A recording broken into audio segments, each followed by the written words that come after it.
Bom, Prontinho. obrigado, Daniela. Boa tarde, pessoal. Antes de qualquer coisa, eu vou fazer a minha autodescrição. Eu sou Daniel, um homem branco, calvo. Eu estou vestindo uma careca, eu estou vestindo uma camisa branca, um colar de pérolas, os óculos de grau, e atrás de mim tem um fundo embaçado. Hoje nós vamos dar continuidade e, ao mesmo tempo, finalizar o nosso mini curso sobre linguagem e sexualidades. Na aula de ontem, nós discutimos algumas questões mais gerais sobre o porquê de se estudar linguagem e sexualidades.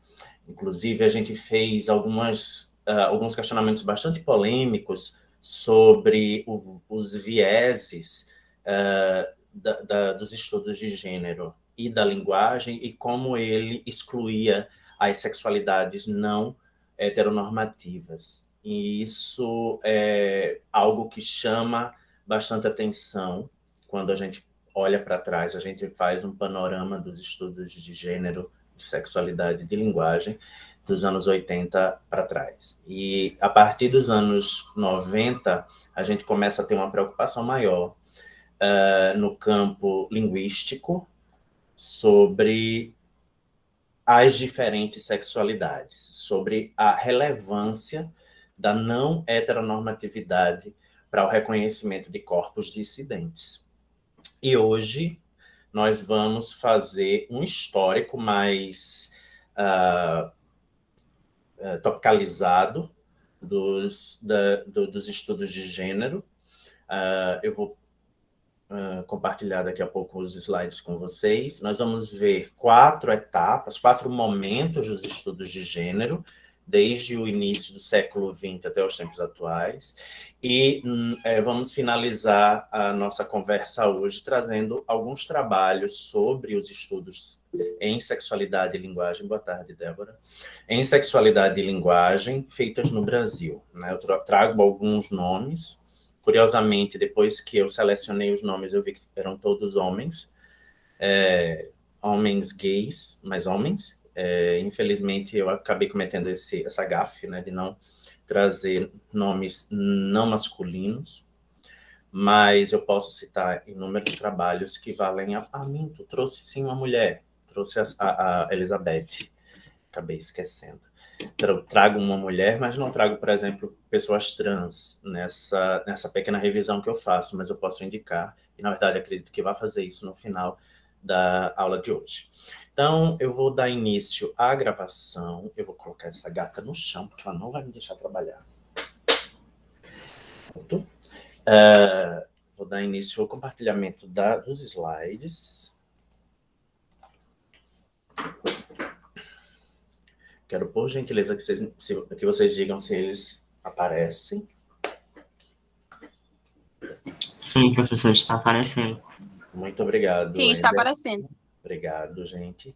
A partir de agora, eu vou maximizar a tela e não vou conseguir vê-los, nem ver o chat. Então, eu peço que, se alguém quiser fazer algum comentário, alguma intervenção, alguma questão, faça oralmente, ok? Para que eu possa ouvi-los e ouvi-las. Então, vamos lá. A gente, eu sempre quero dizer na semana passada, a gente, na aula de ontem, discutiu bastante o porquê estudar língua, gênero e sexualidade. Nós não esgotamos, obviamente, as possíveis respostas para essa pergunta. É uma pergunta muito ampla, e ainda bem que é uma pergunta muito ampla. Isso significa que nós vamos levar muito tempo para poder respondê-la, porque as possibilidades são praticamente inesgotáveis. Né? A gente pode adotar respostas das mais amplas, gerais, e que implicam em questões sociais bastante amplas, mas, ao mesmo tempo, a gente pode dar respostas bastante particulares, que têm exatamente a mesma validade. Então, nós vimos, inclusive, exemplos da amplitude das possibilidades de justificativa para os estudos de gênero, língua e sexualidade, e, em especial, nós dedicamos uma atenção maior à necessidade de se estudar língua e as sexualidades, justamente pela exclusão dos corpos, que eu estou chamando de corpos dissidentes, porque eles são considerados corpos não normativos, são corpos que não fazem parte do centro, não fazem parte da norma, são marginalizados, como os corpos trans, os corpos travestis, os corpos efeminados, os corpos masculinizados, de homens e mulheres. Então, são essas personas que são deliberadamente excluídas dos estudos da linguagem, né? Os estudos do discurso, eles, desde os anos 70, mais ou menos, dão alguma visibilidade à sexualidade. A gente tem como exemplo próprio os próprios trabalhos do Foucault. Mas a sua relação direta com a língua, né, com a questão da linguagem, começa a surgir ainda nos anos 70, mas apenas não é uma boa palavra para isso, mas surge num viés ainda da binarização de gênero, né? Ana Lívia publica um livro, eu sempre tenho que colar e eu não estou encontrando ele aqui. Não estou encontrando. E eu não vou conseguir lembrar. Mas Ana Lívia lança um livro,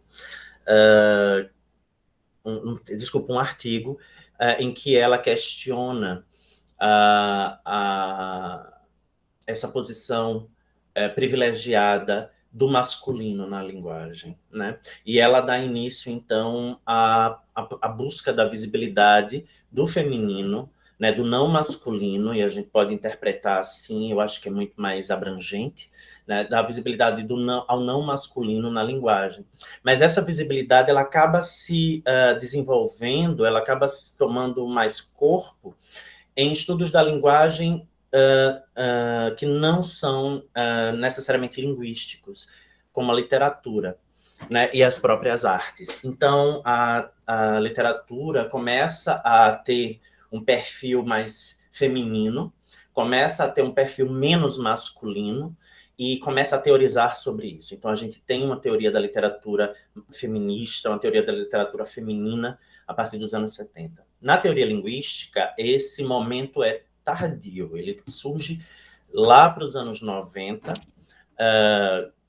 apesar de ter tido alguns indícios ainda nos anos 70, mas buscando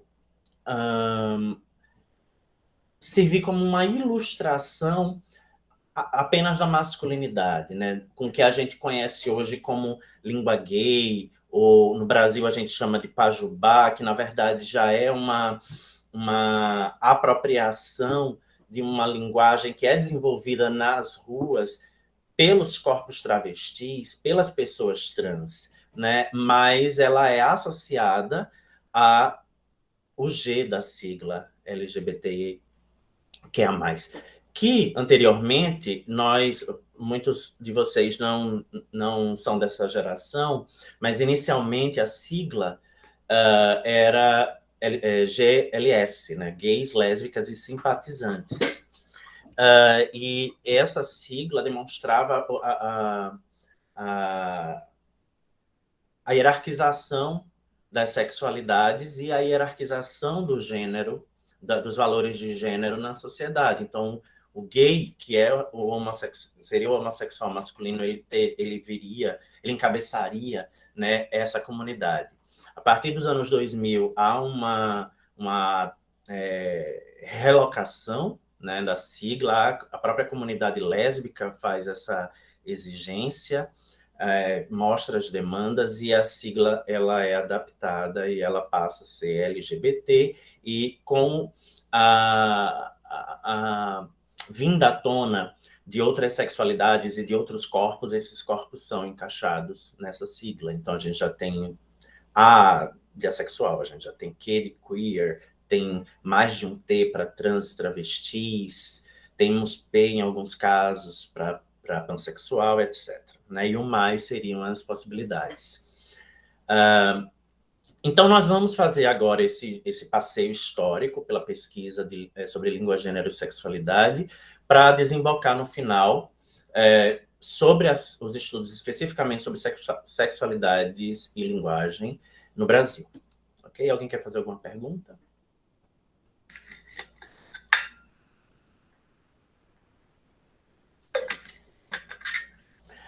Eu vou interpretar o silêncio como um não. Então, eu acho que eu fiz um erro, cometi um erro aqui, mas não tem problema.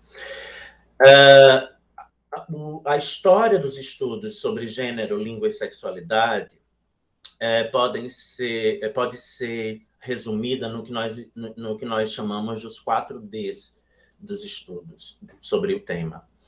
Por quê? Porque nós podemos hoje classificar as diferentes fases dos estudos sobre língua e gênero, e em seguida incluindo sexualidade,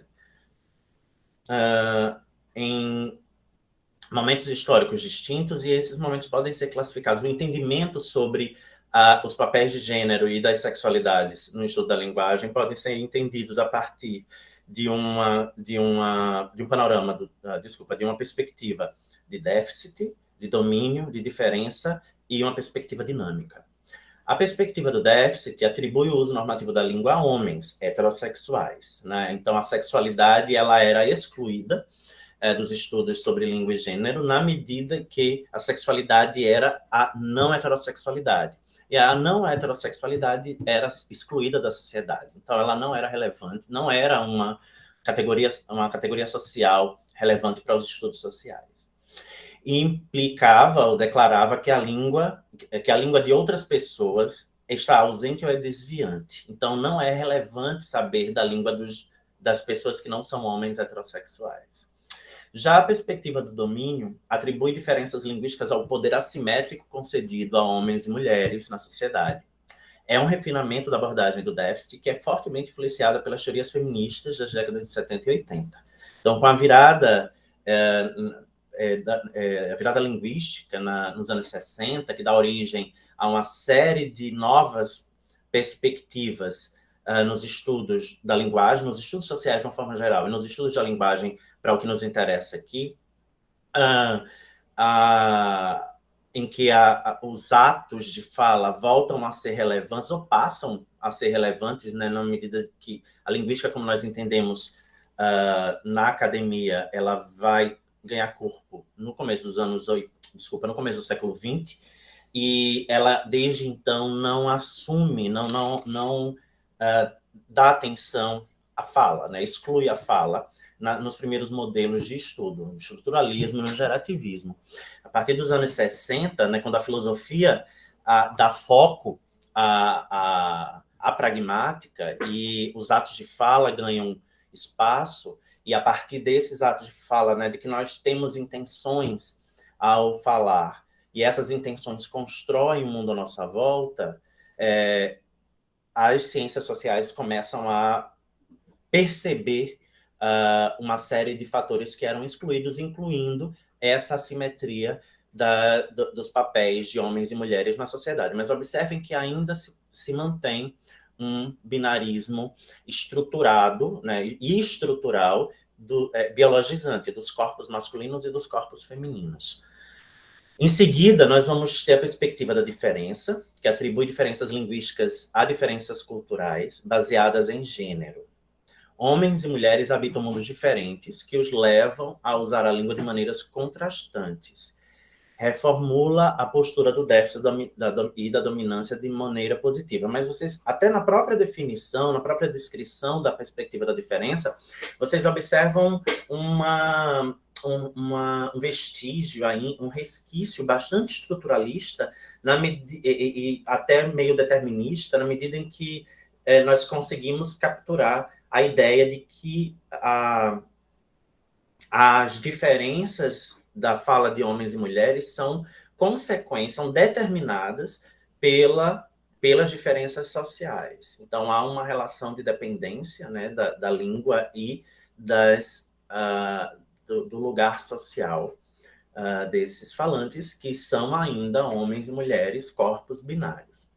E, por fim, nós estamos no momento de uma perspectiva dinâmica que entende as que identidades de gênero e sexual são construídas através da comunicação, incorporadas no contexto.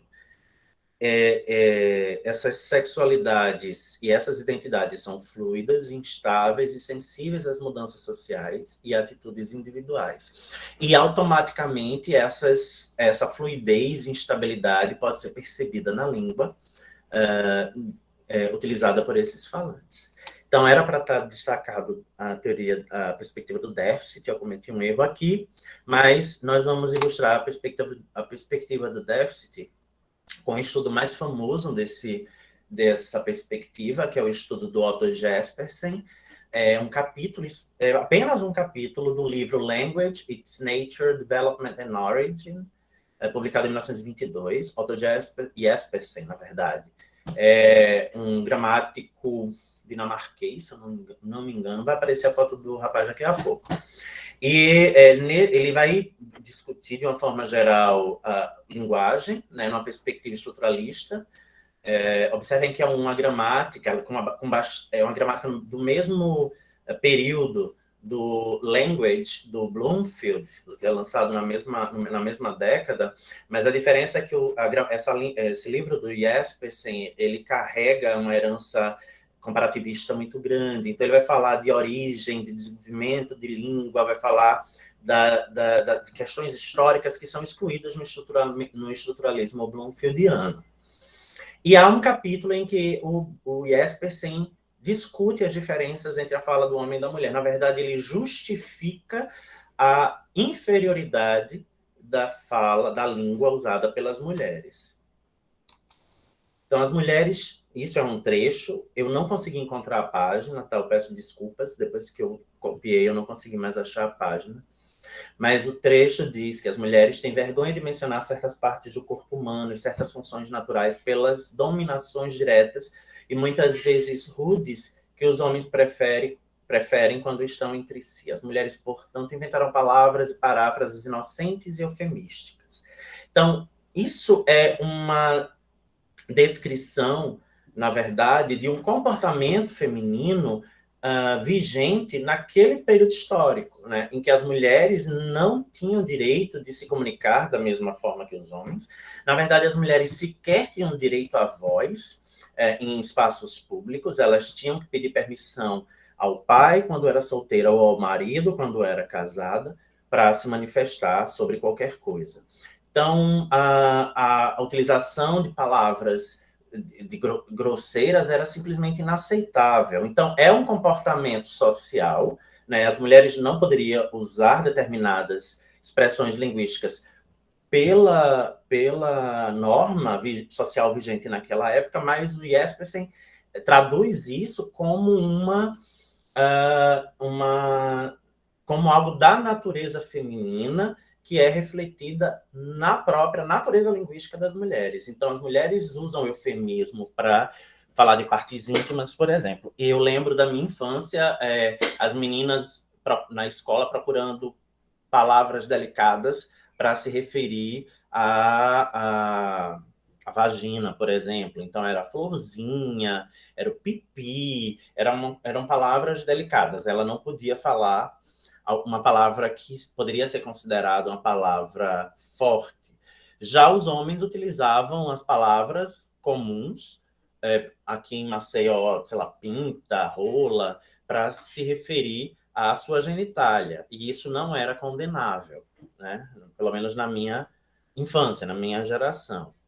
E isso é uma herança social, uma herança histórica das restrições impostas ao papel da mulher na própria comunicação.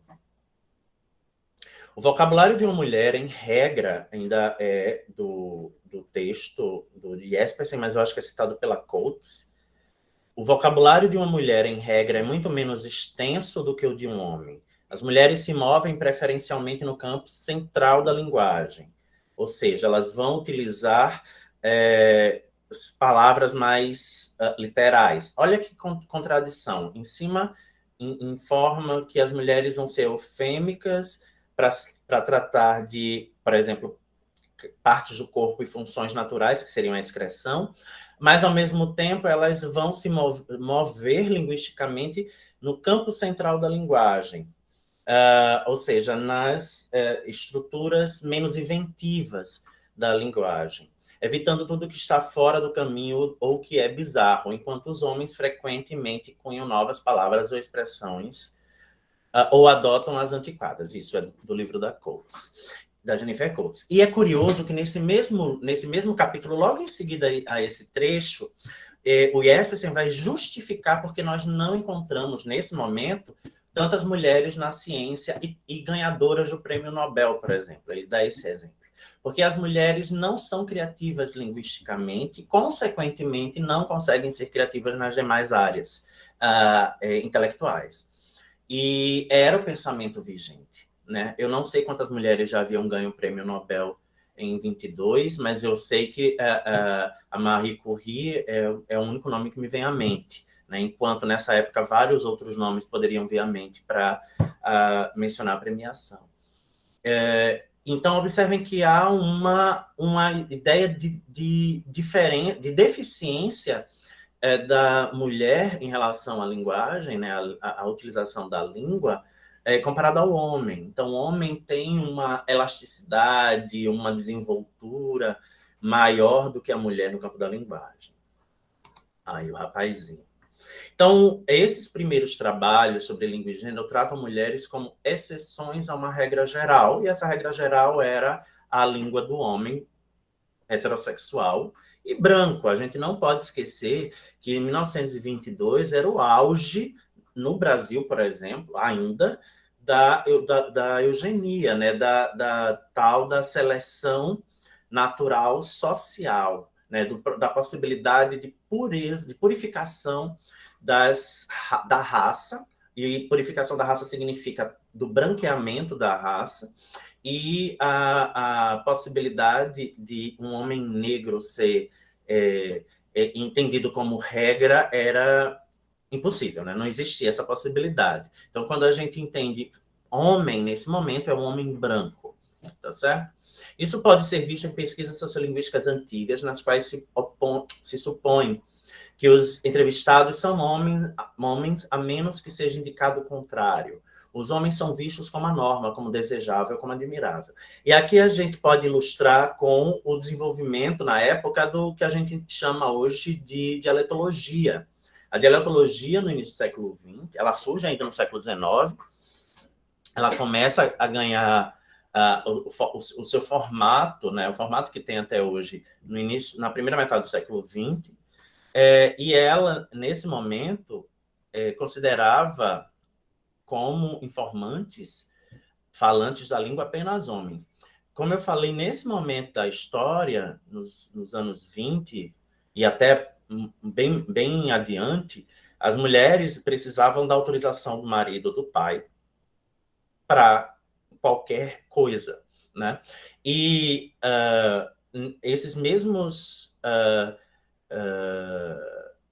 donos, né, da vontade feminina, né, os maridos e os pais, provavelmente sabiam o que era que as filhas deveriam falar, ou iriam dizer o que as filhas deveriam falar. Então, se eles são entrevistados, eles são representantes da língua porque eles determinam o que é a língua, né? Isso é a conclusão que a gente chega. Então, as mulheres seriam dispensáveis. E, em momento nenhum, outras possibilidades são pensadas, são incluídas. E a gente deve lembrar, mais uma vez, eu falei ontem, isso deve ficar em mente, que a não heterossexualidade, que seria considerada, de uma forma geral, a homossexualidade naquele momento, né? Eles chamavam, inclusive, de homossexualismo, e até pouco tempo era chamado assim, como uma patologia, e era apenas a possibilidade da atração de um sexo pelo mesmo sexo, de um homem por um homem, de uma mulher por uma mulher. Não se pensava na possibilidade de corpos distintos. A gente tem uma história muito famosa que virou filme em Hollywood, que se passa na Dinamarca na década de 20. Eu não consigo lembrar o nome pessoa, mas é um caso famoso de uma mulher trans, né? E é o primeiro caso documentado, na verdade foi documentado como um romance, mas um romance histórico, de redesignação sexual, né? Então, pode falar quem quer falar. Alguém quer Eu falar? acredito que o nome do filme seja A Garota Dinamarquesa. É a garota dinamarquesa. Eu estou tentando lembrar o nome da personagem principal, que é o nome da personagem real. É alguma coisa Löb, eu acho. Não vou lembrar. Mas o filme está aí, obviamente que há uma romantização muito grande no filme. No próprio livro que registra que é um romance, há uma romantização da coisa, né, da história. Não é tão bonita, não é tão romântica quanto parece, mas há partes no livro em que fica bem claro a execração mesmo social daquele corpo indefinido. Então, quando se percebe que há a vontade daquele corpo masculino se tornar um corpo feminino, né, e a partir daí ser compatível com a personalidade daquele sujeito, parece haver uma aceitação maior. Então, isso é encontrado até hoje, né? Os corpos que se adequam, né, entre aspas, que fazem a redesignação, são mais aceitos. O Don Kulik mostra, no artigo de 1999, Transgender and Language, o nome do artigo, ele fala que, inclusive no livro dele, eu não sei onde está aqui, que é um livro em que ele vai falar das travestis, o nome do livro é Travesti, o Don Kulik diz que a travesti é um fenômeno latino-americano, né? Que em outras partes do mundo, e aí as outras partes do mundo, a Europa e Estados Unidos, para ele, a ideia da mulher trans é a ideia mesmo da transição física, né? A morfologia daquela pessoa trans tem que ser redesignada. E esse pensamento, essa ideia, essa lógica é o que diferenciava as mulheres travestis das mulheres trans.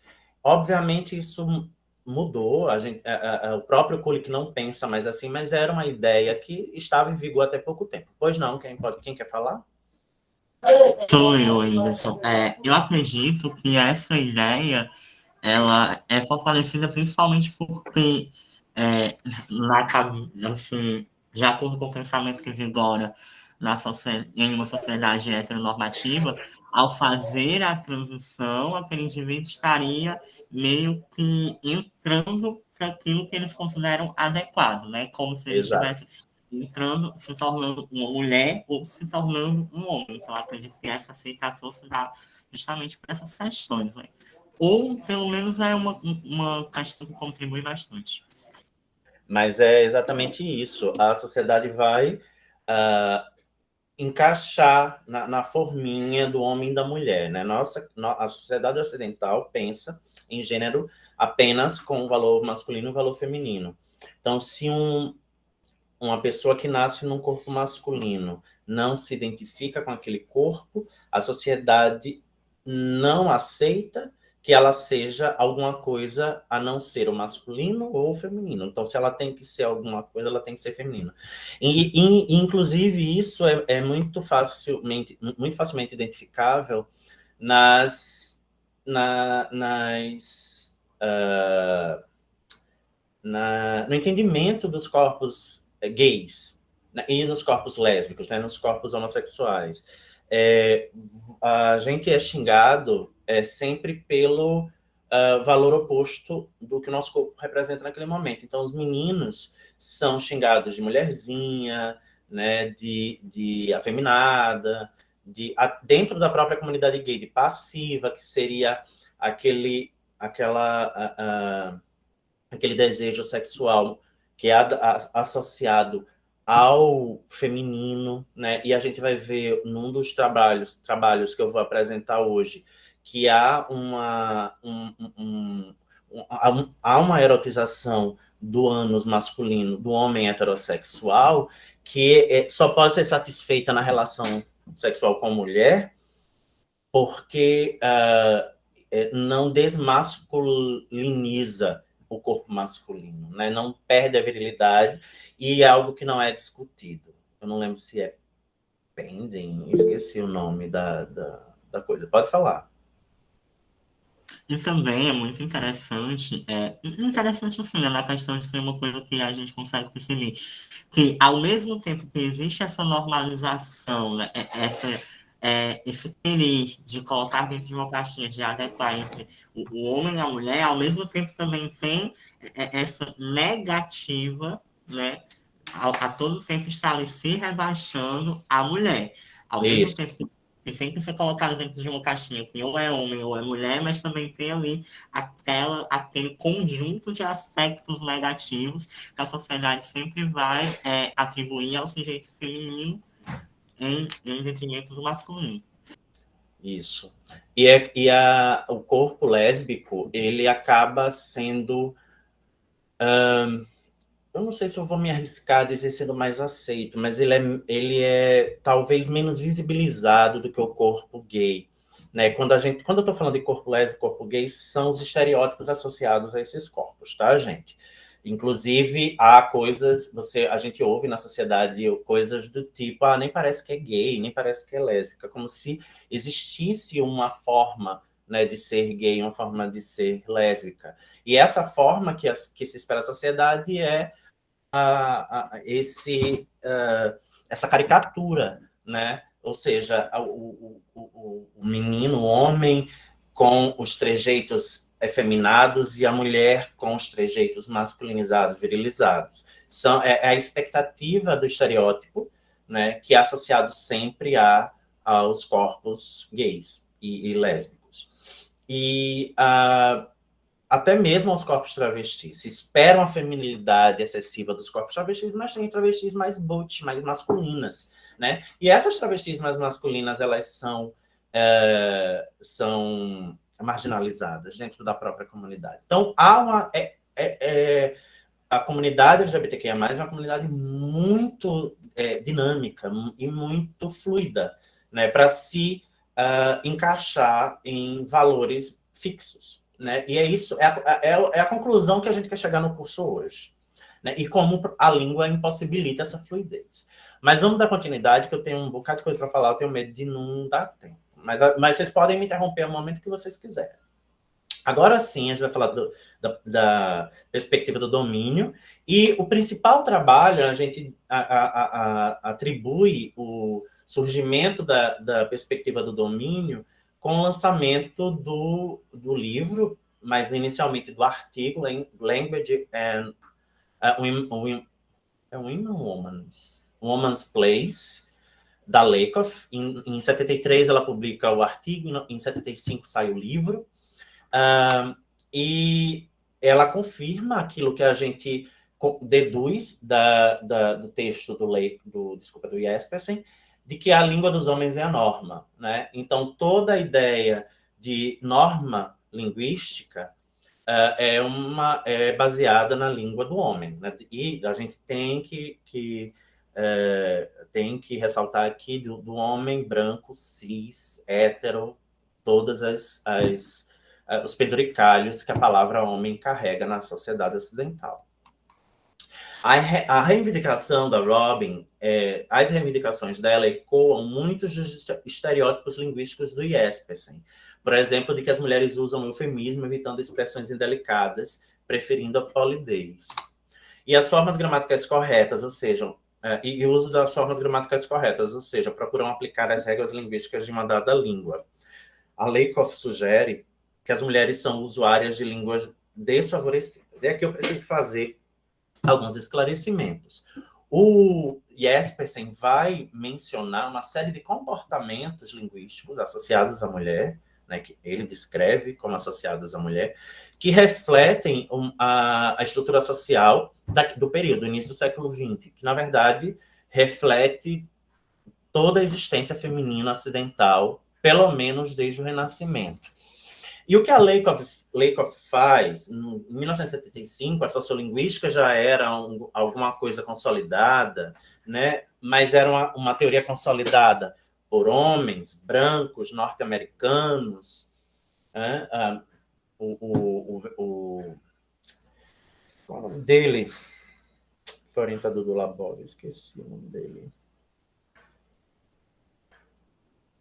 Era alemão, mas o Labov é norte-americano, é estadunidense. Pois bem, a sociolinguística já era considerada uma teoria forte, mas era uma teoria forte feita por homens, e a Lakoff vai mostrar e que não utilizava que não refletia sobre os papéis do homem e da mulher nas sociedades que eram estudadas. Uma vez que a sociolinguística assume que língua é um produto social, ou seja, é o resultado de um acordo social explícito e reflete a própria dinâmica social, ele vai considerar como uma variável o sexo e não o papel dos gêneros na sociedade. Então, quando a sociolinguística laboviana dos anos 70 vai utilizar a variável sexo, ele vai olhar para a fala dos homens e das mulheres, ele vai utilizar uma variável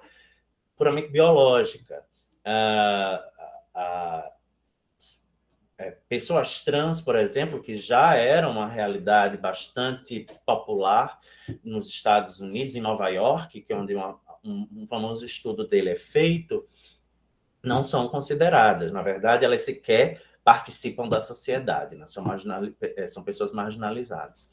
E o que a Lakoff faz, então, no artigo de 73 e no livro de 75, é mostrar que aquilo que o Jespersen propôs em 22, toda a relação imensa de características femininas continuam sendo ainda observadas no comportamento linguístico das mulheres, ou seja, que nada mudou em 50 anos, né? Então, há uma crítica subjacente à publicação do artigo, mas o artigo, principalmente, é imensamente questionado na academia, né? Então, há quando ela chega à conclusão de que a mulher, ela, apesar de procurar, por exemplo, a correção gramatical na sua fala, ela é usuária de uma língua desfavorecida por ser um corpo desfavorecido na sociedade. E isso gera muito desconforto numa comunidade dominada por homens, né? A linguística até hoje é uma área dominada por homens, e por homens brancos, né? E por homens do norte global, e assim sucessivamente. Então, essa diferença estabelecida, né, nos textos da Lakoff começaram a ser observados em outros estudos. E os trabalhos sociolinguísticos dos anos 70, né, até o começo dos anos 80, voltados a gênero, começam a observar questões de polidez, o trabalho que eu mostrei a vocês ontem, aquele trechinho da sobreposição da fala dos homens e das mulheres, é um trabalho que foi publicado originalmente em 1979. Então, da geração de trabalhos, né, que olhavam, que viam gênero, né, observavam gênero na linguagem a partir da ideia de diferença, que há uma diferença entre homens e mulheres, né, e que essa diferença é abismal, é uma diferença muito grande por refletir os papéis desses dois opostos, esses dois polos de gênero na língua. Mas é também nesse período que surgem os primeiros trabalhos sobre corpos não heterossexuais, e começa, então, a engatinhar a área, né, sobre sexualidade e linguagem. Então, os primeiros trabalhos, acho que o primeiríssimo trabalho publicado é o Gay Talk, do Bruce Rogers, em que ele vai fazer um levantamento, ou como ele mesmo chama, um dicionário da gíria gay. que eu acabei de dizer, eu disse agora há pouco, que é uma apropriação da comunidade gay de uma língua, de uma linguagem, de uma forma de comunicação criada por vários outros membros da comunidade. Nos Estados Unidos e na Inglaterra, especificamente, a comunidade LGBT, eu vou parar no T aí, porque nesse período, até os anos 80, 90, a gente não tinha mais variabilidade, era uma comunidade toda perseguida. Então, tanto os gays, as lésbicas e as pessoas trans, elas eram marginalizadas na sociedade e frequentavam ambientes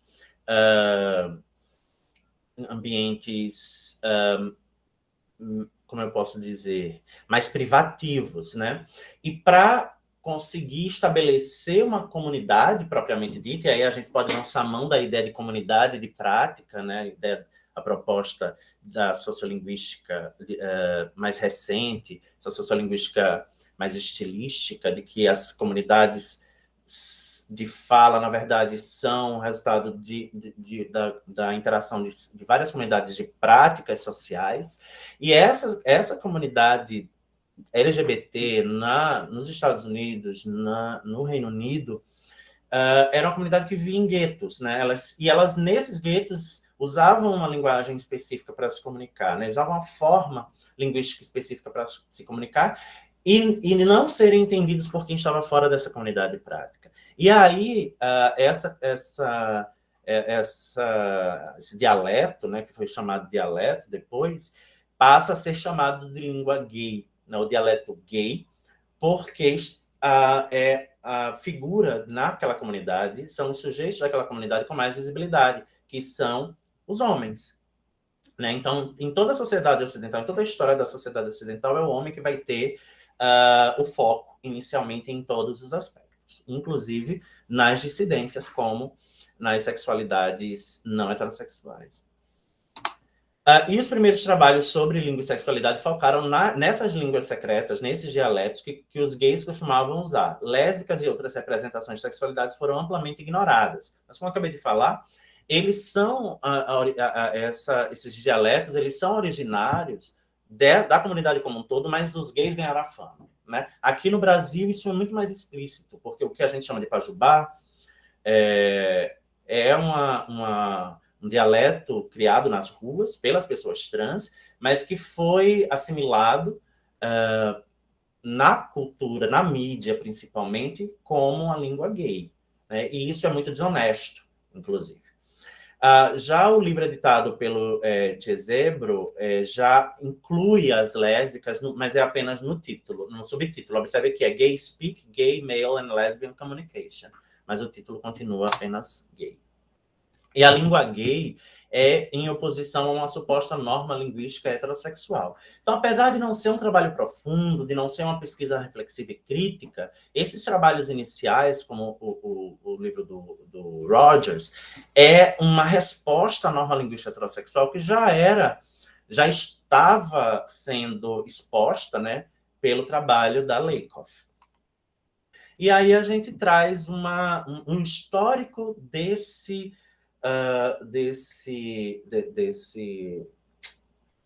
galho, digamos assim, dos estudos da sexualidade, né, sobre a língua gay ou sobre as línguas, esses dialetos da comunidade LGBT. Então, como falei, o primeiro foi o do Rogers, que foi publicado em 72, com o título The Queen's Vernacular, e depois ele é republicado com outro título. Observe que no título original ele não fala em gays, né? Ele fala em queens, que seria uma expressão para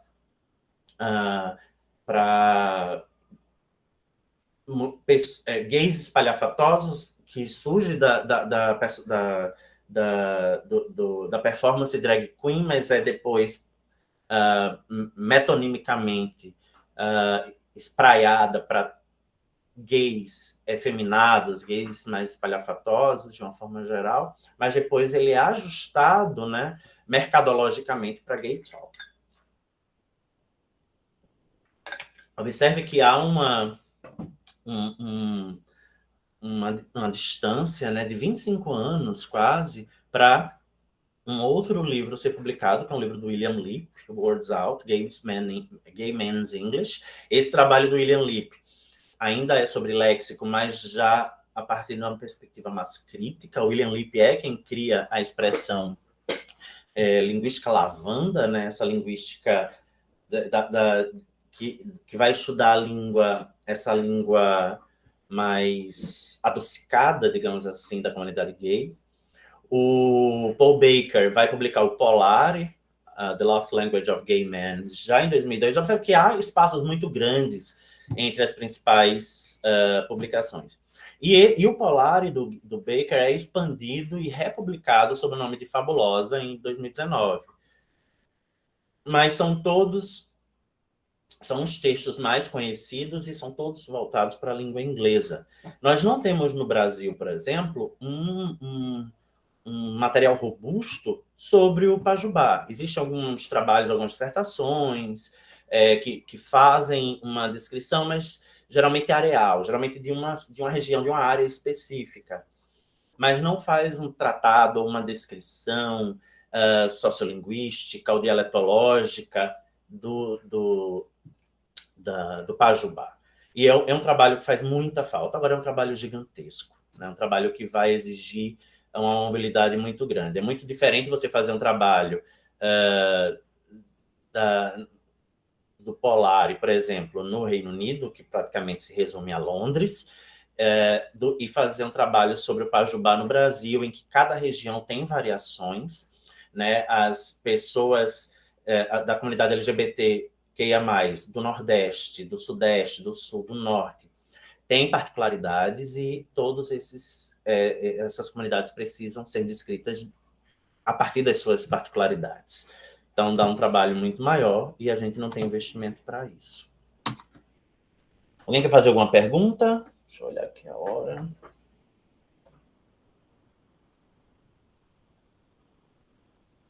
Não, né? Então, desculpa, ali eu falei de diferença, mas nós estávamos falando sobre a perspectiva do domínio, que é do domínio masculino, né? Agora sim a gente vai falar sobre a perspectiva da diferença. Ela é uma perspectiva que surge nos anos 90. Observe que quem conhece a área, ou não, mas já ouviu falar Gente, como eu sou ruim com nomes. Judith Butler vai perceber que o modelo da diferença surge na mesma época, né?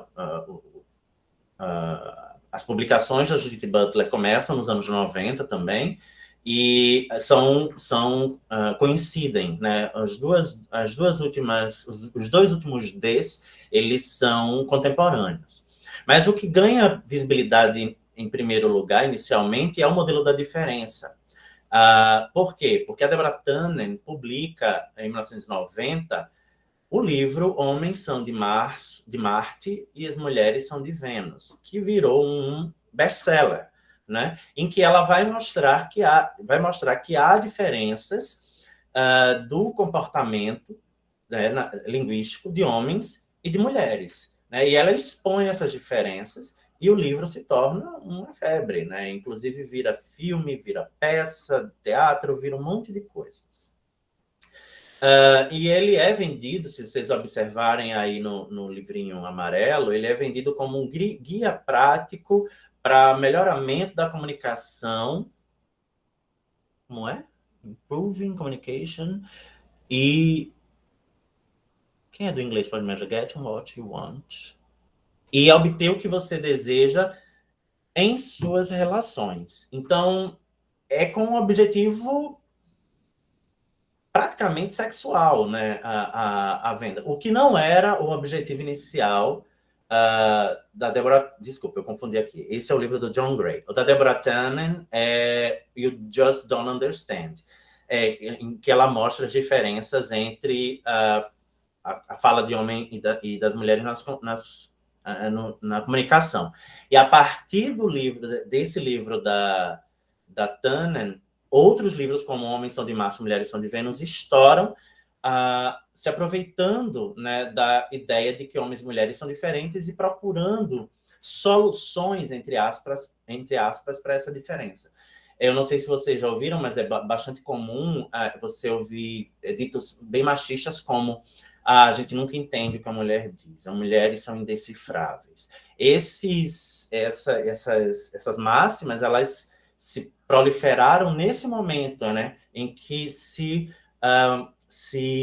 propaga a ideia de que homens e mulheres são diferentes, inclusive linguisticamente.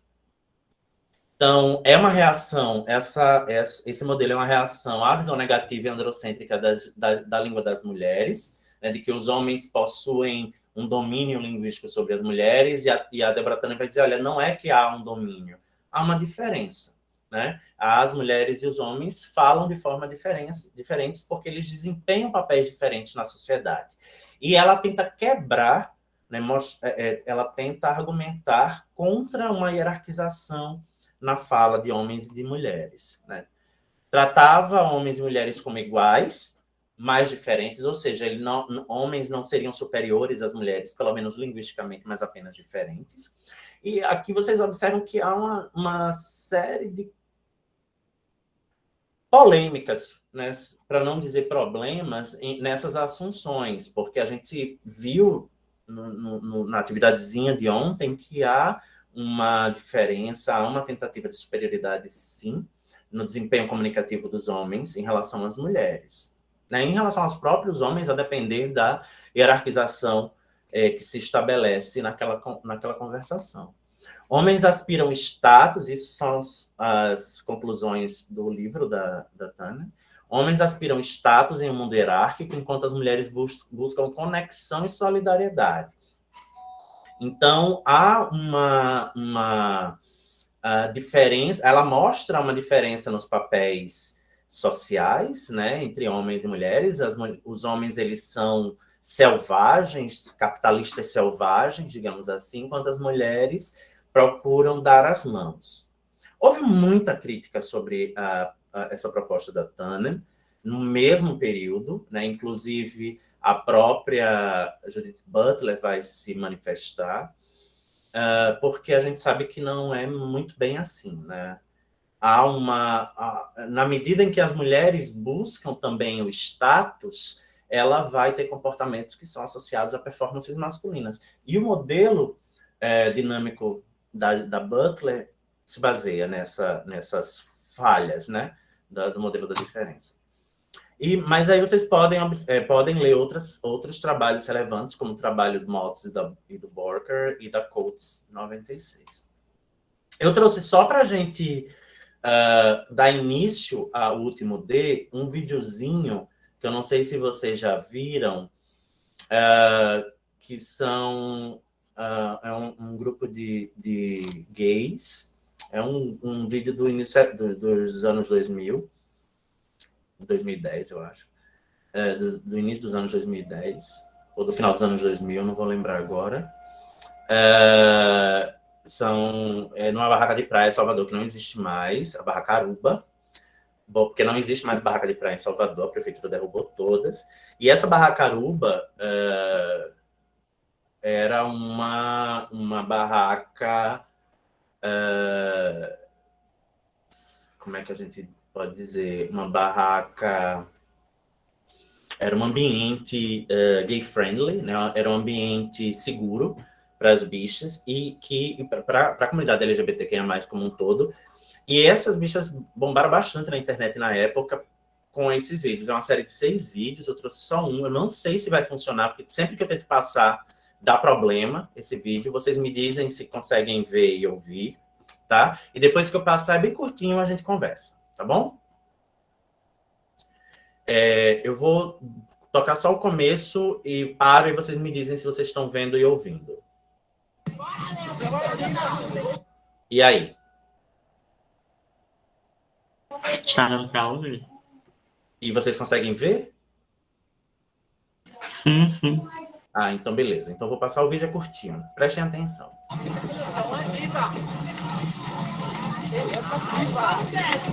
Vai, Salvita! É o short de luxo dela. Assim.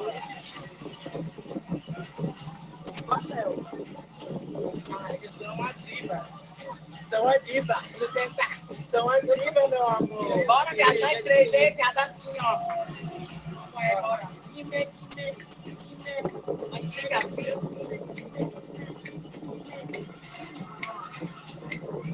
as melhores. Eu sou dona de olhar pra boca. As poderosas. Eu conquistei a todos. Estou estourada na Bahia do Brasil.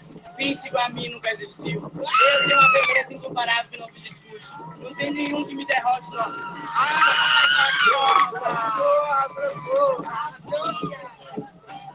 Vai a porra. Você sabe que eu não gosto, você sabe que a puta é aqui. Sou passiva, meu amor. Vocês querem? Ah, desculpe. Não tem dono. Quer procurar? Ficar na Aruba, meu amor.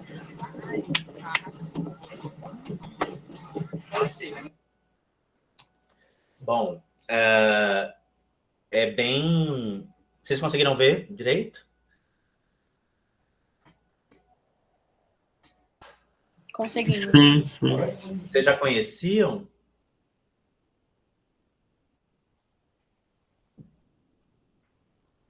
Conheciam? Eu não conhecia.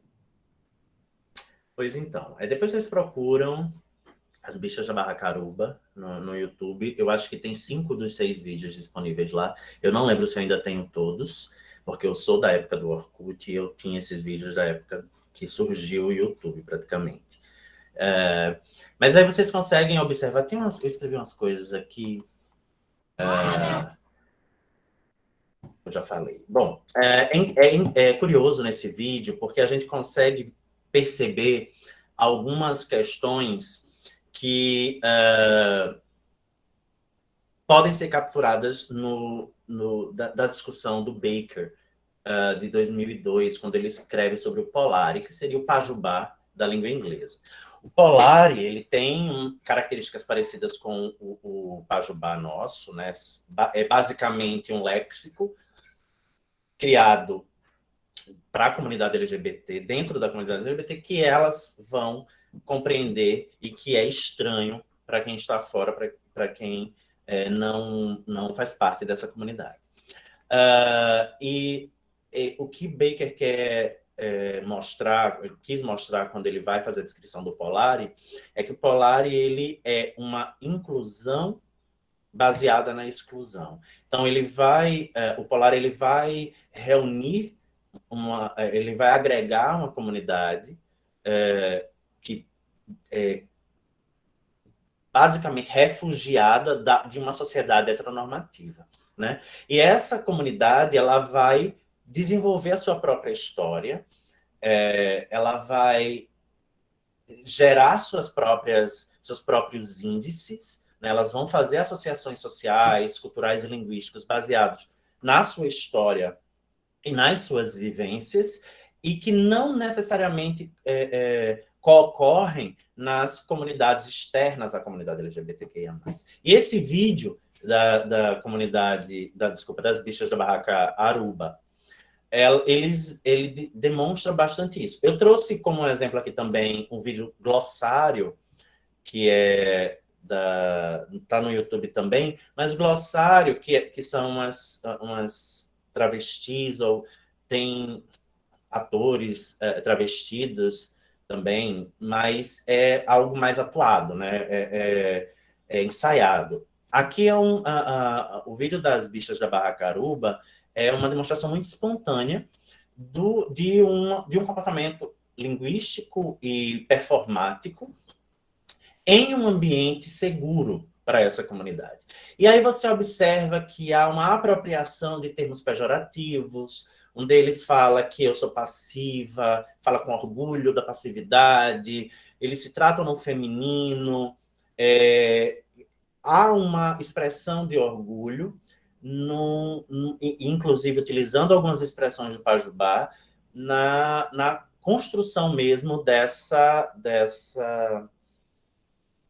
identidade que eles querem expressar nesse momento. E que, em outro contexto, seria desautorizado. Mesmo na Barra Caruba, vocês, em um momento do vídeo, vocês conseguem ouvir uma gritaria, que a gente vai chamar de curra, né? No fundo, o que seria a curra? Curra seria uma vaia, né? E na comunidade LGBT, principalmente para o Pajubá, curra é uma vaia hétero. Geralmente a bicha é currada quando ela é vaiada, ou ela é apontada, ela é ridicularizada por heterossexuais, né? Então há uma curra, né, uma gritaria atrás, pode ser associado, poderia ser uma curra ou simplesmente uma demonstração de apoio. A gente não consegue perceber isso no vídeo. Mas a história da comunidade vai associar essa gritaria a uma curra, que geraria um outro entendimento desse contexto. E linguisticamente, né, eu já falei do uso do feminino com bastante frequência, o uso do próprio Pajubá, a menção a determinadas comunidades virtuais que já não existem mais, mas que começaram, quando elas surgiram, elas começaram a interligar pessoas com identidades semelhantes. Então, falou-se do Orkut, hoje em dia a gente tem outras, tem Twitter, tem Facebook, tem Instagram, hoje tem o TikTok, mas TikTok é mais para aquelas dancinhas chatas. Mas há uma interligação, ou começou a haver uma interligação quando as redes sociais surgem, né? E o Orkut é famoso pelos grupos do Orkut, o Facebook é famoso pelas comunidades, o Instagram é famoso pelos influencers, pelos influenciadores como o YouTube. E essa disseminação, digamos assim, digital, permitiu que os membros da comunidade LGBT identificassem semelhantes em outros lugares e compartilhassem comportamentos sociais, culturais e linguísticos. Então, o próprio Pajubá começa a ser disseminado com o surgimento, a ampliação da internet.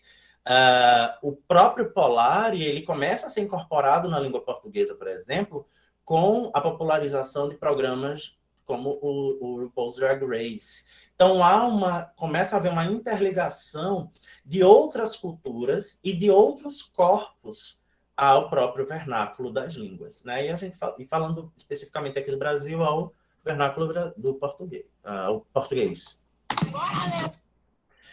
E isso começa a ser percebido nos estudos sobre gênero, né? Faltava haver uma dedicação a corpos não binários, né? Ou pelo menos a menção a corpos não binários, e aí começa uma discussão sobre, na perspectiva dinâmica.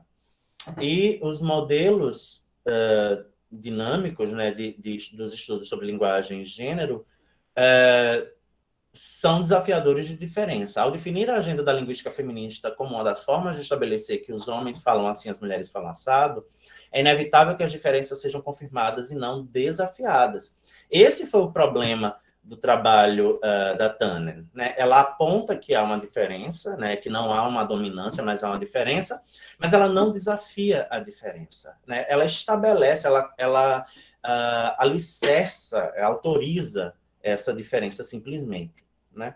E as abordagens dinâmicas vão desafiar essas diferenças e mostrar que elas são muito maiores. Então, as abordagens dinâmicas têm foco no contexto, interseccionalidade e conexões complexas entre língua, gênero e sexualidade, e eu incluiria outras categorias sociais, como raça e como nível socioeconômico. Por quê? Ser mulher e ser homem são coisas distintas na sociedade. Ser um homem branco e um homem negro são coisas distintas na sociedade. Ser uma mulher negra e lésbica é muito diferente de ser uma mulher branca hétero, e assim sucessivamente. Então, as interseccionalidades. Ser uma mulher negra lésbica no subúrbio é diferente de ser uma mulher branca hétero na orla aqui em Maceió. Então, as interseções das categorias sociais é quem vão descrever, ou vão permitir a descrição das próprias categorias, dessas mesmas categorias sociais. Então, a Butler vai nos dizer que gênero é construído, né? Ela vai assumir uma postura construcionista em relação a gênero. E a gente pode assumir que as consequências dessa performatização de gênero se espalha, se distribui nas demais categorias sociais como língua, né? Então, podemos assumir que as identidades são construídas em contexto através da língua, entre outras coisas. Quando a gente diz, né, a gente assume que falar de determinada forma é feminino ou é mais masculino, a gente está atribuindo valores de gênero à língua, né? Valores de gênero à linguagem.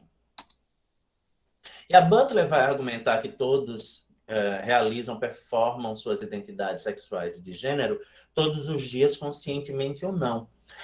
E a sociolinguística, nos anos... final dos anos 80, começo dos anos 90, vai assumir uma sociolinguística mais qualitativa, que nós vamos chamar de sociolinguística de terceira onda, vai assumir alguma coisa semelhante, né? Vai dizer que a língua também é performada a todo momento. E as diferenças linguísticas não vão ser diferenças de comunidade, de grandes comunidades de fala, como Labov propôs, mas em comunidades de prática menores. Então, a gente pode pensar em uma pessoa que frequenta a igreja, mas que também vai para... e utiliza a língua de uma forma na igreja, mas também vai para a pracinha à noite, conversar com os amigos, e vai utilizar a língua de outra forma. Então, ela vai desempenhar performances, ou vai performar a língua de formas distintas a partir dos contextos, né?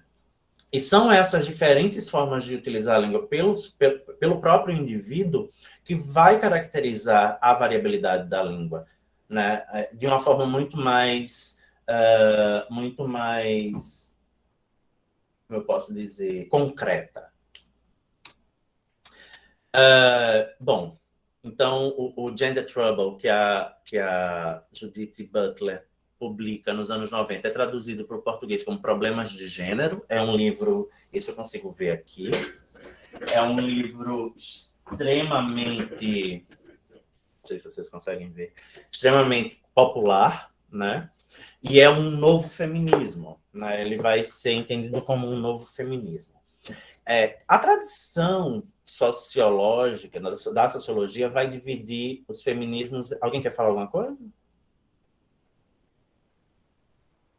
Bom, vai dividir o feminismo em 3 fases, né? Um primeiro feminismo no início do século XX, um segundo feminismo nos anos 70 e um segundo feminismo a partir dos anos 90.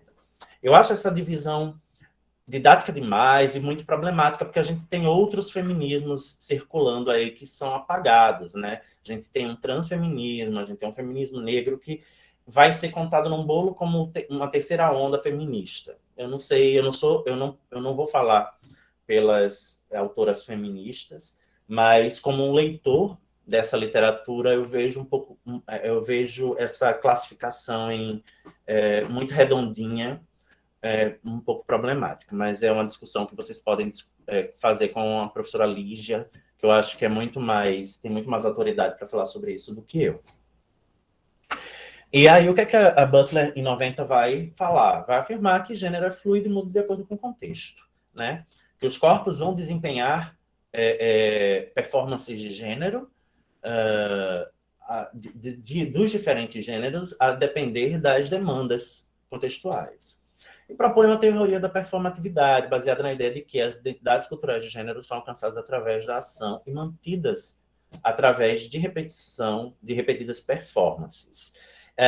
Essa manutenção que a Butler fala a partir da repetição das performances é bastante criticada, porque a partir de alguns entendimentos, porque é bastante associada com um modelo estruturalista de comportamento, um modelo comportamentalista.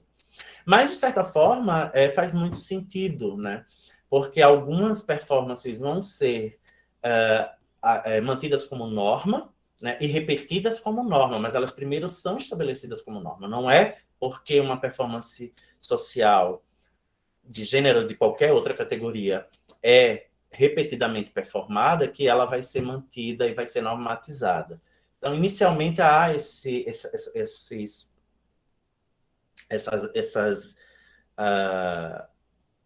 essas arestas que precisaram ser aparadas. Mas o livro tem 30 anos, né? 30 anos. Muita coisa mudou de lá para cá. Muitos outros autores dessa perspectiva dinâmica surgiram também para tentar discutir o que a Butler deixa de fora. E é a partir, então, dessa conceptualização de gênero que Butler faz, que surge o que nós chamamos de teoria queer. Eu gosto de usar queer com C, tá certo? É uma forma mais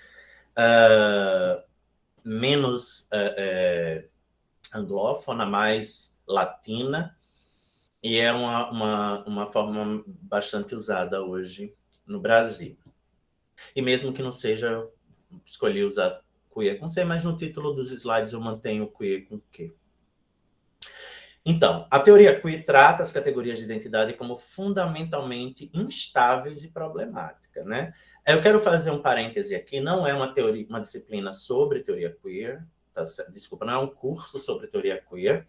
A gente vai estar fechando com a teoria queer, porque é um modelo, um aparato, né, teórico-discursivo mais recente. Mas teoria queer não é uma teoria, tá certo? A teoria queer é uma forma de pensar as sexualidades. Então, a sexualidade é uma categoria social, para a teoria queer, é uma categoria social bastante saliente. E muitas outras categorias sociais funcionam a partir de questões de sexualidade. Então, as próprias relações de poder são relações que têm, que são associadas, que tangenciam questões sexuais, as hierarquias, os papéis de gênero, e assim sucessivamente. Então, o Monchengbarger e o Stego vão dizer que um objetivo a longo prazo da teoria queer é a reconceitualização de discursos dominantes que modam nossa compreensão de gênero e sexualidade, muitas vezes em detrimento de pessoas que, por várias razões, são julgadas como não atendendo ao ideal heteronormativo. E, por consequência, os teóricos queer desconstroem a lógica ou as regras subjacentes das práticas e identidades sexuais normativas e desviantes, né? Porque as práticas sexuais e as identidades sexuais trabalhadas até a problematização, né, queer, vão ser identidades sexuais e práticas sexuais ou heteronormativas, né? Normativas que são as heterossexuais, ou desviantes que são as homossexuais. Mas o pensamento queer mostra que há uma série de possibilidades dentro dessa dicotomia. Então, o que é norma, na verdade, é norma em determinados contextos, para determinadas sociedades, para determinados padrões, e inclusive para determinadas determinações de poder, e o que desviante também. Então, as sociedades são bastante variadas em relação ao que é norma e o que não é, né? E o que a teoria queer propõe é uma quebra, uma ruptura desse padrão de norma e desvio, né? E mostrar que há possibilidades. E a linguística queer surge, então, como sendo o lugar de se pensar a língua dentro desse modelo queer. Então, a linguística queer pode ser usada para analisar qualquer tipo de discurso relacionado à sexualidade do ponto de vista da teoria queer. Eu vou muito além do que os autores falam, porque uma linguística queer pode ir além do estudo ou da análise de discurso. Eu acho que uma linguística queer, ela tem condições, como a própria sociolinguística queer faz, de de questionar, de criticar, de problematizar questões até mais formais da língua mesmo, né? Então, eu faço na minha pesquisa alguma coisa parecida, questionando a própria gramática. A gramática enquanto um mecanismo formal de descrição de língua, mas que é um mecanismo formal de aprisionamento, né, de modelação das línguas.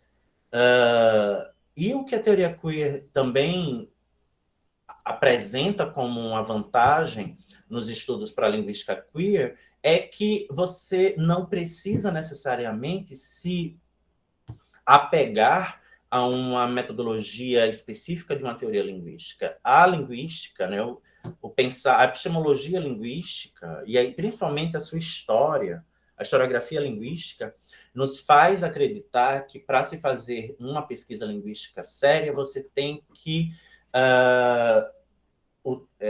utilizar exclusivamente uma metodologia já existente ou uma metodologia única, né, de uma teoria específica. Quando, na verdade, a gente vai precisar lançar mão de metodologias adequadas ao que se quer estudar. Então, a possibilidade, a linguística aplicada faz isso de forma muito satisfatória, né? Há possibilidades de criação metodológica dentro da linguística. Então, a linguística mais teórica pode ganhar fazendo esse tipo de concessão, né? Tendo essa liberdade. E aqui eu faço só uma observação rápida, né? Essa distinção entre linguística teórica e linguística aplicada é algo que nem para o próprio CNPq funciona, porque há trabalhos em que você precisa escolher uma ou outra área e você realmente não faz ideia. Quando se submete em uma área, vão dizer, na teórica vão dizer que o trabalho é aplicado, quando submete a pesquisa na aplicada vão dizer que é teórica, e a gente dá linguística queer, né? Quem faz linguística queer sofre com essa falta de lugar. Apesar de que a linguística aplicada é bastante receptiva para os trabalhos em linguística queer na atualidade. Os principais objetivos são desconstruir dois discursos dominantes interrelacionados. A heteronormatividade, todos os mecanismos linguísticos que constroem a heterossexualidade como a norma. Como na aula passada nós falamos sobre o masculino genérico, que é um mecanismo linguístico heterossexual, né, ou heteronormativo. E o binarismo de gênero, todos os mecanismos linguísticos que constroem as diferenças de gênero como naturais. Mais uma vez, voltando para os exemplos de ontem, quando se faz uma distinção entre apenas masculino e feminino, mesmo em línguas em que essa diferenciação não faz sentido, né? Como na língua que eu falei ontem, já esqueci, Alambak. Alguma pergunta? E aí a gente, então, vai para além do binário. Eu trago aqui o exemplo desse livro, esse livro como exemplo, Queer Excursions, em que é um dos primeiros trabalhos, não sei se é o primeiro, mas é um dos primeiros trabalhos que vão trazer, que vão teorizar sobre língua, gênero, sexualidade a partir de um viés queer. Então, a pesquisa dinâmica LGBTQIA+, possibilita explorar identidades sexuais e de gênero que vão além do binarismo simplista como homem, mulher, gay e hétero. Então, você tem uma série imensa de outras possibilidades de se olhar para a discussão das sexualidades e dos gêneros não dicotômicas. Estudiosas e estudiosos sobre comunidades linguísticas LGBTQIA+, argumentam que precisamos corrigir o equilíbrio de gênero, concentrando-nos em identidades marginalizadas e outras, trabalhando para um melhor entendimento de identidades múltiplas, fluidas e heterogêneas. O que é que isso quer dizer? Que há uma necessidade em muitos trabalhos, né, de haver uma identificação como, por exemplo, na perspectiva da diferença e do domínio, de uma especificação do que é masculino e feminino, né, mostrando os seus limites. E as pesquisas dinâmicas, a linguística que se volta à comunidade LGBTQIA+, dentro dessa perspectiva dinâmica, quer mostrar que, na verdade, a gente não quer uma igualdade, a gente quer mostrar as diferenças e a gente tem que aprender a trabalhar com as diferenças, tá certo? E as diferenças vão muito além do masculino e do feminino.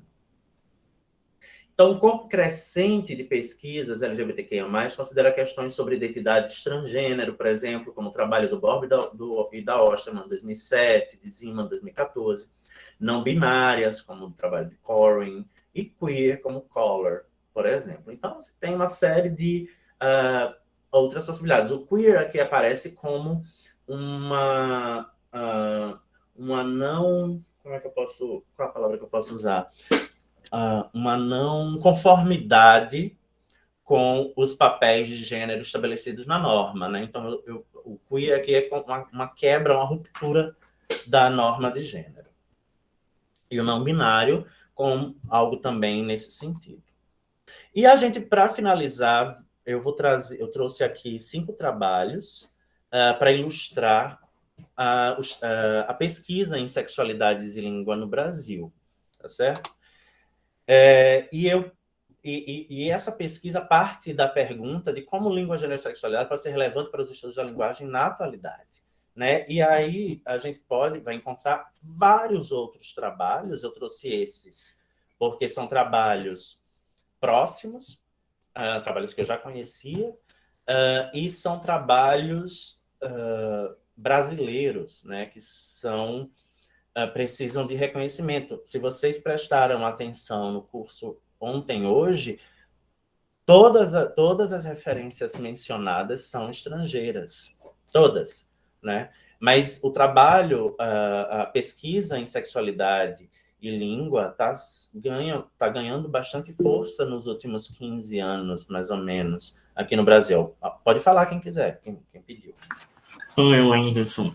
Eu acredito que uma das barreiras, né, muitas das vezes acabam impossibilitando de haver um crescimento a respeito dessa pesquisa entre linguagem, sexualidade e gênero, acaba sendo os próprios programas de pós-graduação, né? Que na maioria das vezes é muito difícil encontrar um programa de pós-graduação que tenha uma linha de pesquisa, que tenha um orientador que aceite um pré-projeto mais ou menos nessa área, né? Pelo menos de acordo com as pesquisas que eu ando realizando, é muito escasso, né? Infelizmente, lá é muito escasso, porque às vezes acaba tendo essa barreira do programa dizer, nossa, mas isso aqui não casa com essa linha de pesquisa, isso é algo muito novo, ainda não tem muita pesquisa nisso, e isso acaba gerando uma certa dificuldade, né? Claro que a gente sabe que tem muitas outras coisas, mas eu acho que essa é uma delas, né? O que é curioso, porque a Cristina Osterman vem fazendo pesquisa sobre isso há mais de 20 anos, lá em São Paulo. O Moita Lopes vem discutindo isso também há mais ou menos 20 anos. Então, o problema é que há uma barreira. Como eu falei, sexualidade, falar sobre sexo é tabu, né? Sexualidade é tabu no Brasil. A pesquisa sobre sexualidade é bastante desenvolvida no resto do mundo. Deixa eu reformular, no mundo ocidental, né? Na Europa, nos países europeus, numa boa parte, nos Estados Unidos e no Canadá, você tem um desenvolvimento sobre linguística queer, sobre sexualidade e língua bastante desenvolvido. No Brasil, por ser tabu, fica muito restrito. Eu faço parte de 2 programas de pós-graduação, o de letras da UFBA e o de letras da UFAL. Na UFAL, eu não conheço, né? Eu dei uma disciplina chamada Gênero e Língua e Gênero, alguma coisa assim, no semestre passado, uma disciplina especial, e eu tive bastante alunos, acho que uns 13, 14 alunos, e eu vi ali que alguns deles trabalhavam com o tema, mesmo não havendo uma linha de pesquisa na UFAL, na pós-graduação de Letras e Linguística da UFAL, especificamente sobre sexualidade e linguagem. Na UFBA, eu oriento trabalhos sobre sexualidade e linguagem dentro da sociolinguística, né? Mas a linha é dialetologia e sociolinguística. Né? Dentro dela, eu consegui encaixar o estudo de gênero. Né? Não é de sexualidade, é estudo de gênero. Depois de muitos anos brigando, estou no programa há 12 anos e a linha aceitou receber trabalhos dessa natureza há 2, 3 anos. Mas outras instituições como a UFRJ, a UERJ, a Unicamp já têm linhas específicas para discutir gênero e língua, muitas vezes ou associadas a gênero e linguagem, muitas vezes associadas a programas de sociologia ou de literatura ou de linguística aplicada, mas os programas de linguística são mais resistentes mesmo. Tá certo? Mas isso está mudando, já há uma aceitação, pelo menos uma divulgação maior, e com as redes sociais a gente consegue fazer bastante coisa, né? Eu fico bastante triste, por exemplo, é bom que isso fique registrado, já que já está sendo gravado, que um professor como o Ismar Santos, que é da UFAL, não esteja no nosso programa de pós-graduação, né? Ele é uma grande referência na linguística queer. Mas fica registrado, talvez ele possa entrar, ele possa ser credenciado em breve, eu espero, porque ele é muito mais qualificado do que eu, por exemplo, para falar sobre linguística queer aqui com vocês. Mas para a gente finalizar, para não passar muito do tempo, porque eu ainda quero abrir para discussão, a primeira leitura que eu recomendo é esse dossiê da revista Linguagem e Sociedade, que saiu ano passado, Perspectivas Queers nos Estudos da Linguagem, que é muito bom, tem muito texto interessante.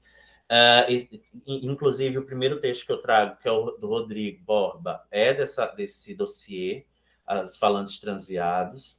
É muito, muito interessante. E tem uma diversidade muito grande de autoras e autores e autores, né, com autores sem marca de gênero, de diversas identidades, de diversos lugares teóricos. Então, vale muito a pena ler todos os artigos que estão lá. Mas eu começo com um artigo do Borba. Eu trouxe uns resuminhos de cada trabalho para vocês entenderem o que a pesquisa em língua e sexualidade fazem no Brasil. Então, o título do artigo do Rodrigo é Falantes Transviados, Linguística Queer e Performatividades Monstruosas.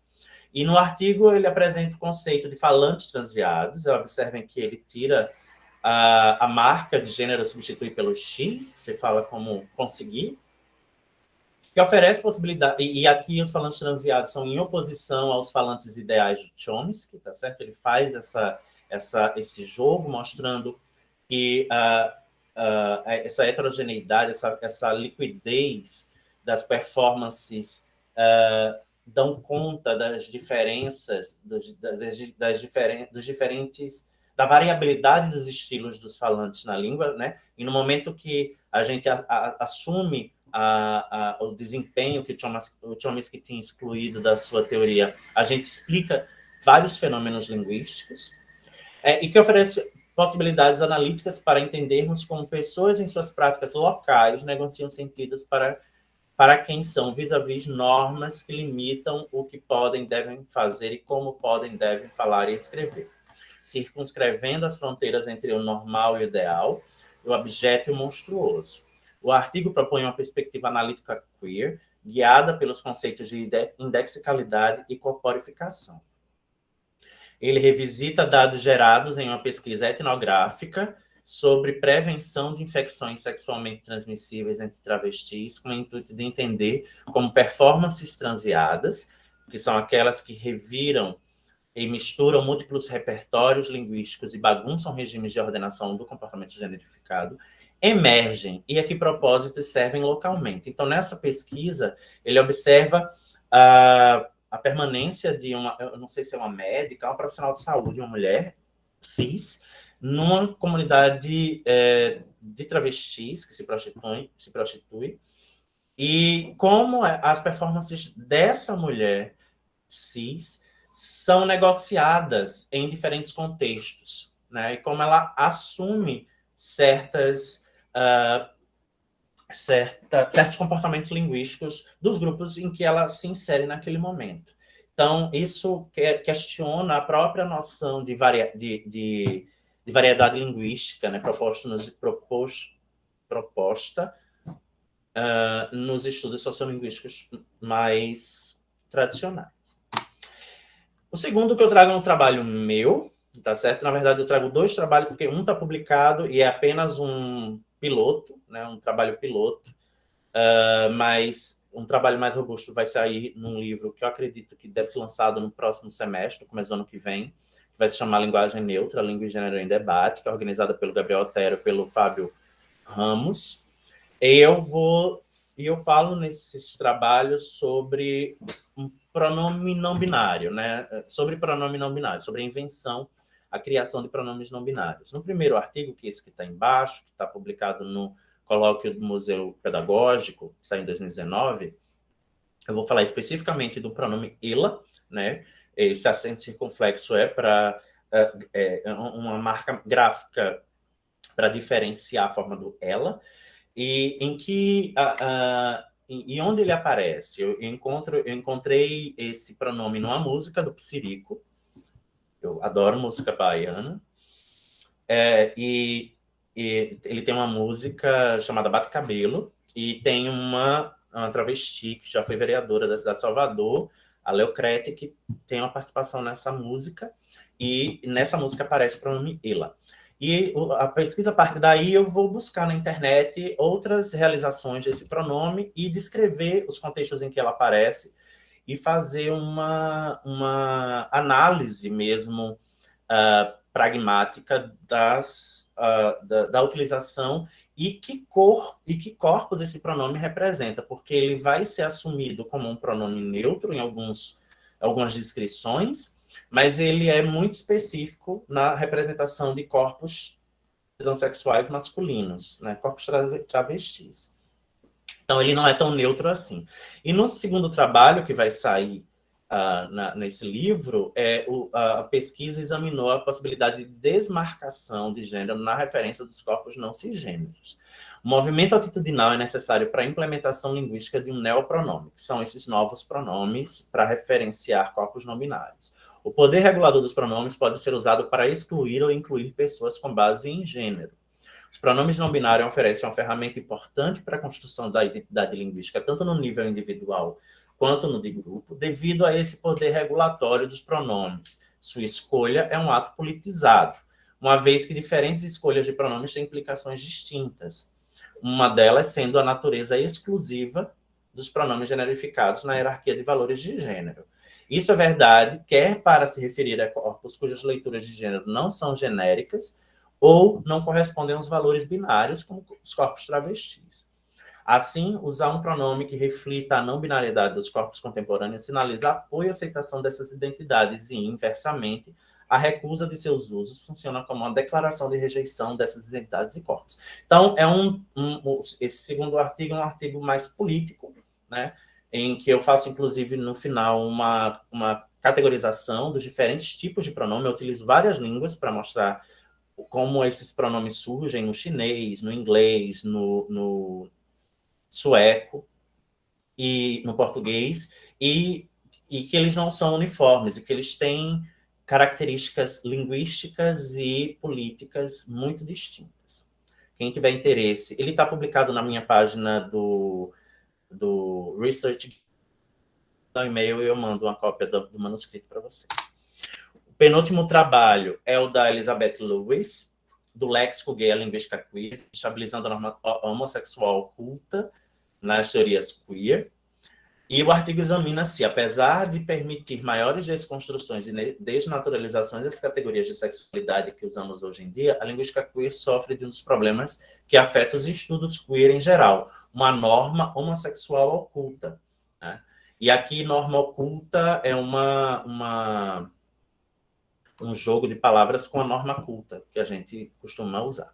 Ou a priorização dos estudos de homens gays. Embora a linguística queer tenha prestado maior atenção às performances discursivas de lésbicas, ainda há uma lacuna de pesquisa sobre performances de outras orientações sexuais e performances discursivas relacionadas a práticas sexuais que desestabilizam o binário heterossexual homossexual. E a gente falou sobre isso hoje, né? Os trabalhos mais recentes na linguística queer quer dissociar essa dicotomia das sexualidades entre o homossexual e o heterossexual, porque há outras sexualidades envolvidas. Portanto, pretende-se discutir alguns exemplos de estudos recentes realizados no campo da linguística queer que vão além da norma oculta homossexual. Uma sobre performances de mulheres bissexuais e outra sobre performances de adeptos da prática do pegging, que é a penetração anal em homens cis em relações heterossexuais. Tá certo? O homem sente prazer no ânus, mas todo homem sente prazer no ânus, porque é uma região bastante sensível, mas é uma prática sexual associada à homossexualidade. E há uma diminuição do poder, né, quando se associa algo ao homossexual. É um artigo fantástico. Inclusive, eu quero fazer a propaganda de um evento. No final da aula, eu vou mostrar o cartaz para vocês, mas um evento que eu estou organizando às quintas-feiras do mês de novembro. E a primeira fala, no dia 4 de novembro, é já a semana que vem ou é na outra semana?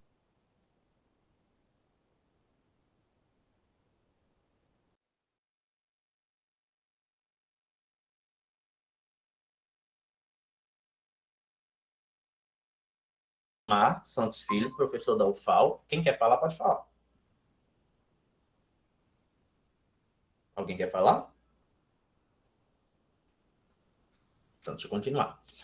O Ismar Santos Filho, professor da UFAL, do campus do Sertão, e eu trouxe esse trechinho, que é um trecho que está na editora, tá certo, do livro, que chama Linguística Queer, e o trecho diz: acreditamos que esse livro se constitua como relevante para o atual momento da vida político-cultural brasileira, no qual vivenciamos um forte ataque à democracia, fato que inclui ataques aos diversos modos de ser e viver gênero e sexualidade, que se afastam da sexopolítica, da heteronormatividade e se configuram como refluxo conservador marcado em práticas discursivas contra homossexuais, bissexuais, lésbicas, travestis, homens e mulheres trans, e também contra heterossexuais que se distanciam dos parâmetros do sistema de gênero inteligível.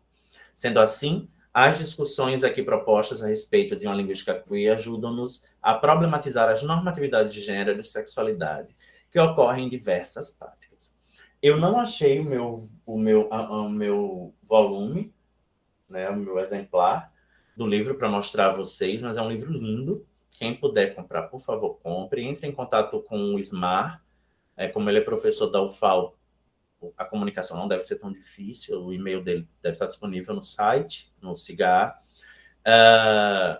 porque é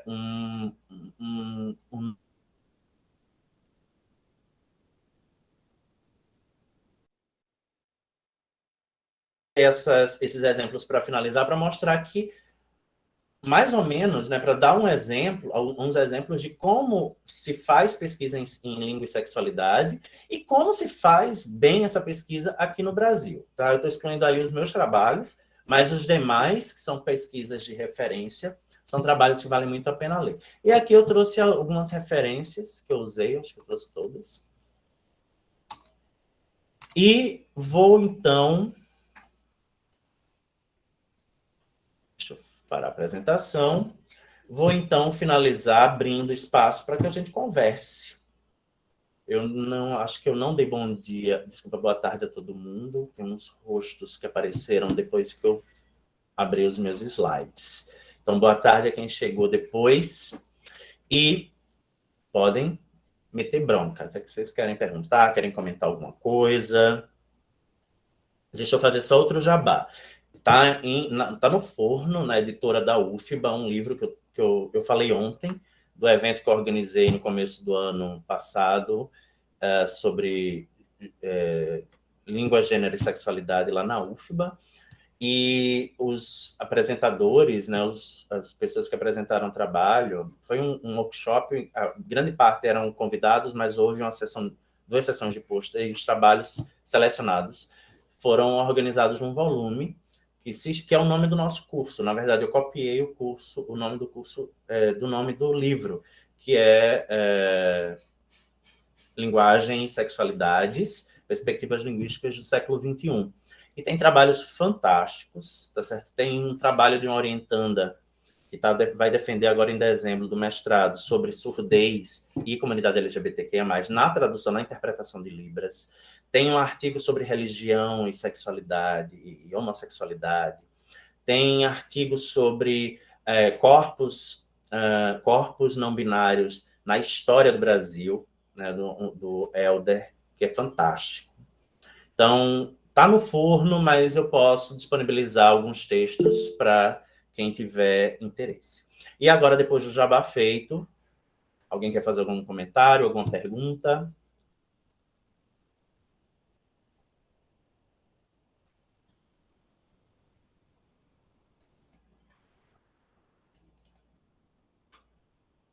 Nada?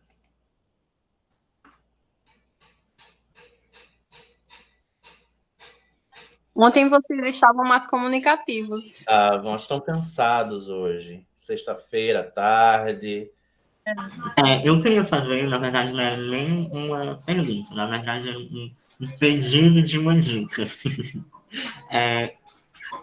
Você, se me permite chamar assim, né? Não vou chamar de senhor, porque eu acho exagerado. Mas como você acha que. Qual seria assim, os possíveis caminhos para começar a pesquisa na linguística e sexualidade, linguística queer, dentro de uma instituição que não tem pesquisadores que trabalham mais ou menos nessa linha? A sua opinião, é uma boa ideia se aproximar ali da área da sociolinguística, como você mesmo falou que, né, tentou fazer inserir a sua pesquisa na pós-graduação dentro de uma linha que contempla mais a sociolinguística, estudos de discurso, mas é mais ou menos isso a pergunta, né? Uma dica aí. Eu entendi. A primeira coisa é você ter vontade, né? E aparentemente você tem. Você disse que já faz a pesquisa nessa área, mas para os demais que têm interesse, o primeiro passo é ter vontade e procurar algum problema, alguma coisa que desperte interesse. E sobre não ter um pesquisador que trate diretamente sobre sexualidade e linguagem, isso não chega necessariamente a ser um problema para o estudante. Eu acho que é uma perda para a instituição quando isso acontece, mas existem professores abertos a essa discussão, mesmo não trabalhando diretamente sobre sobre o tema. Então, na área do discurso, na área da linguística aplicada, na área da sociolinguística, vocês podem buscar a partir do perfil de pesquisa dos professores, que geralmente fica disponibilizado na plataforma Lattes, né, no perfil do currículo Lattes do professor, no próprio programa de pós-graduação,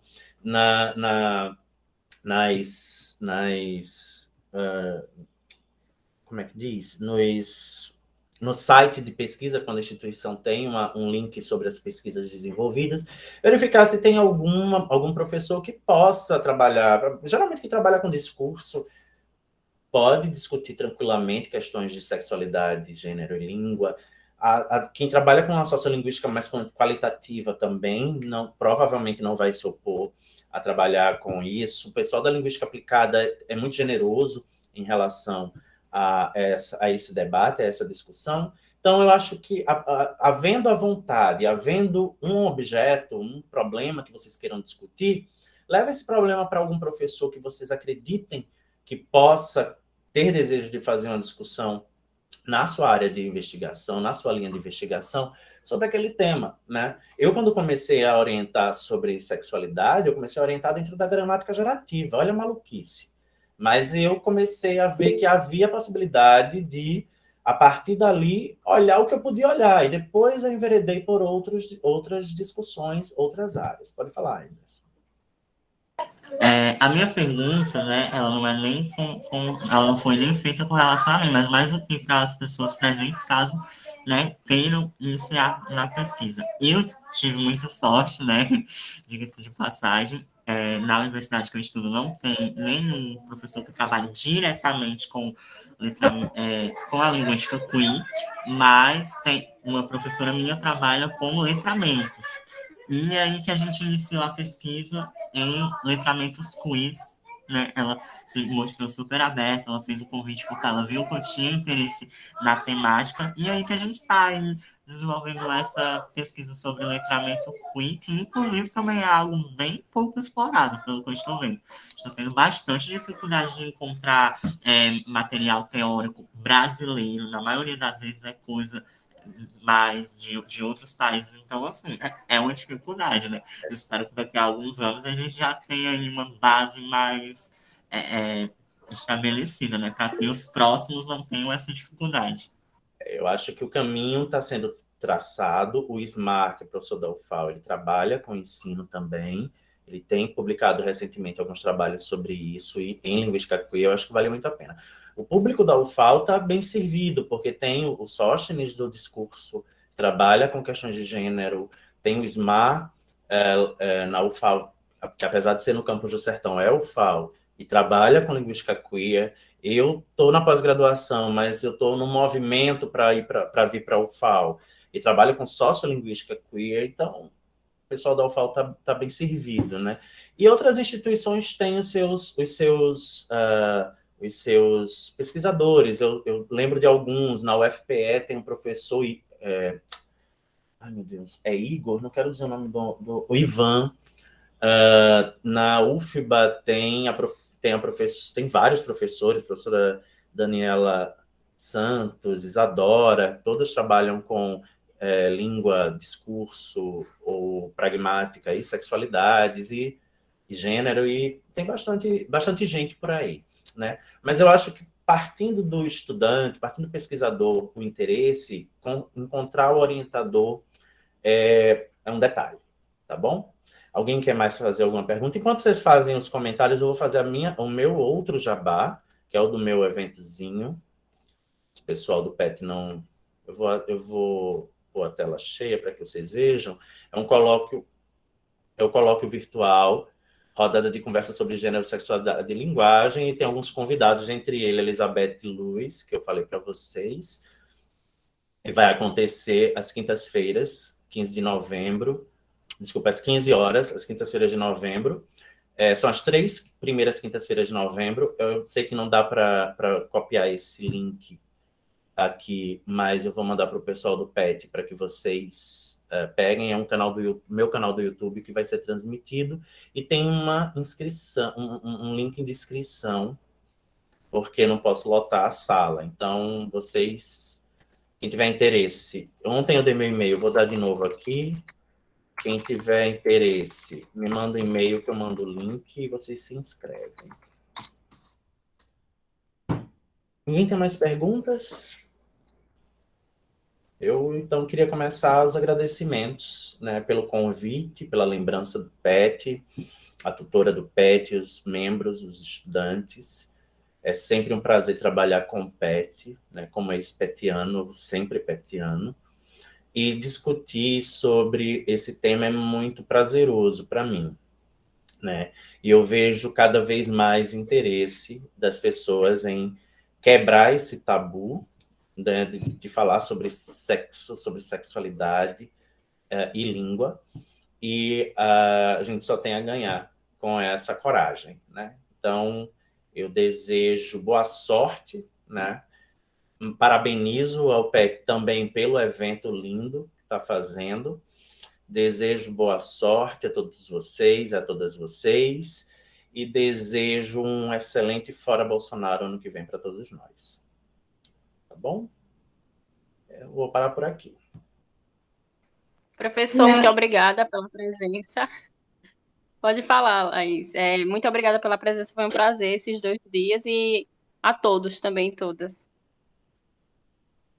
Isso mesmo, só reforçando o agradecimento e fiquem atentos à programação, tá certo? Ainda temos mais algumas atividades. Vamos ter um momento de apresentação cultural que vai ser bem leve e bem legal, viu? Fiquem atentos e mais uma vez obrigada, professor. Imagina, estou à disposição. Um abraço para todo mundo. Obrigado, pessoal. Foi uma honra, foi um prazer ter estado com vocês esses 2 dias. Professor Daniel, foi maravilhoso conhecer o senhor e a sua pesquisa, e contribuiu muito, sem dúvidas, na minha formação, no meu aprendizado. E eu realmente fico muito agradecido a todos que estão fazendo esse evento acontecer. Obrigado, gente. Tenham uma boa tarde. Tchau, abraço. Tchau, tchau. Tchau, gente. Até a próxima. Tchau.